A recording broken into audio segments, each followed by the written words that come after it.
नमस्कार, माझं नाव करिश्मा मानेच रेसिपीमध्ये आपल्या सर्वांचं स्वागत आहे। आज मी माझ्या मुलींसाठी राहिलेल्या उपमांचे रोल कटलेट करणार आहे। तर इथे मी हा माझा सकाळचा उपमा होता, हाच उपमा मी घेतला आहे आणि याचेच आता रोल कटलेट करणार आहे। मुलींची संध्याकाळची स्नॅक्स खायची इच्छा झाली होती, तर मी म्हटलं तो उपमा खा गं, तर नाही म्हणाल्या। तर मग मला ही पटकन आयडिया सुचली, तर मी आपले 2 उकडलेले बटाटे घेतले आणि उकडलेले बटाटे छान खिसून घेतले। तर बटाटे आपले खिसून झाले आहेत, तर आपण त्यामध्ये काही थोडेसे मसाले घालून घेणार आहोत। इथे मी 4 ते 5 मिरच्या घेतल्या आहेत आणि मिरच्या आपण तोडून घेणार आहोत। 1 चमचा जिरे घालून घेणार आहोत। 1 इंच आल्याचा तुकडा चिरून घेतले आहेत मी। मिक्सरला फिरून घेतलेले पेस्ट आपण यामध्ये सर्व घालून घेणार आहोत बटाटे आणि उपमाच्या सारणामध्ये। उपम्यामध्ये पण मीठ असल्यामुळे तर आपण चवीनुसारच मीठ घालून घेणार आहोत आणि यामध्ये आपण चाट मसालाही घालून घेणार आहोत, म्हणून योग्य प्रमाणात मीठ घालून घ्यायचं आहे। आणि त्यात 2 चमचे कॉर्नफ्लॉवर घालून घेणार आहोत। 1 चमचा गरम मसाला घालून घेणार आहोत आपण यामध्ये। बारीक चिरलेली कोथिंबीर घालून घेणार आहोत। 1 चमचा मी चाट मसाला घालून घेते। यामध्ये अर्धा चमचा हळद घालून घेते मी आणि सर्व हे जिन्नस एकत्रित करून घ्यायचे। सगळे जिन्नस एकसकट सगळे मसाले कोटिंग झाले पाहिजेत, असं एक डो होईपर्यंत छान असं हे मिश्रण मळून घेणार आहोत आपण।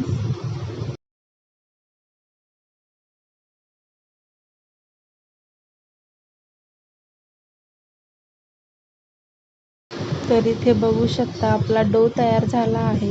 तर मी हाताला थोडेसे तेल लावून घेतले आहे आणि छान त्याचे आता आपण लांब असे रोल तयार करून घेणार आहोत। तर इथे बघू शकता मी हाताच्या साहाय्याने अगदी छोटे छोटे असे रोल तयार करून घेत आहे।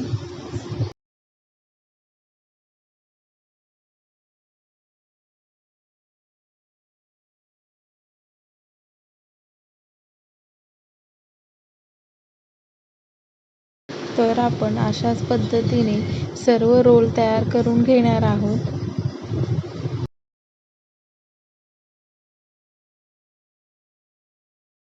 तर इथे बघू शकता आपले सर्व रोल्स तयार झाले आहेत आणि दिसायलाही ते खूप सुंदर दिसत आहेत। कढईमध्ये तेल छान तापलं आहे आणि गॅस आपला लो टू मीडियम हीटवर ठेवायचा आहे आणि सर्व रोल आपण एक एक सोडून खरपूस असे भाजून घेणार आहोत। तर इथे बघू शकता मी सर्व रोल एक एक करून तेलामध्ये सोडत आहे।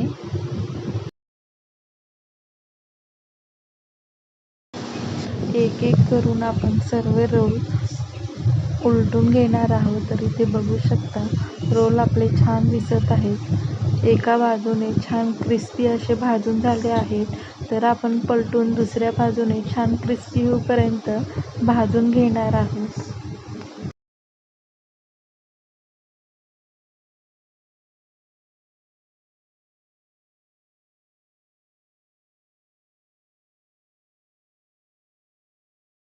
रोल आपले छान खरपूस भाजून झाले आहेत। तर इथे बघू शकता गोल्डन ब्राऊन रंगाला आले, म्हणजे आपले रोल छान भाजून तयार झाले आहेत। तर आपण एका प्लेटमध्ये काढून घेऊया।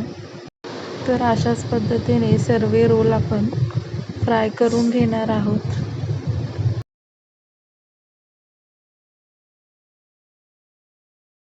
तर इथे आपले सर्व उपम्याचे रोल तयार झाले आहेत। तर इथे बघू शकता उपम्याचे रोल अगदी दिसायला खूप सुंदर दिसत आहेत, कोणाला कळणारही नाहीत हे उरलेल्या उपम्यापासून तयार केलेले आहेत आणि त्याचा रंग आणि शेप अगदी परफेक्ट झाला आहे।